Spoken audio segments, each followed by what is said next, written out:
Hello everyone, today we will make a cute hat using the origami paper. Take the paper and then draw the lines on it. Now fold it as shown in the video. Keep folding it step by step as shown in the video. Take another paper and fold it and then fix into it. Fix on the another side as well. Stick a bow on it and it's ready.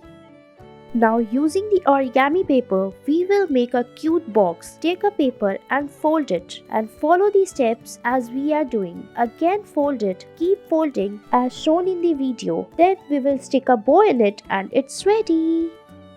Next, we will make a cute bag using the origami paper. Take the paper and fold it from both the sides as we are doing. Now again fold it. Follow the steps carefully. Now cut it from the top. Close it from the downside. Fold it as we are doing. Stick the handle on it and it's ready.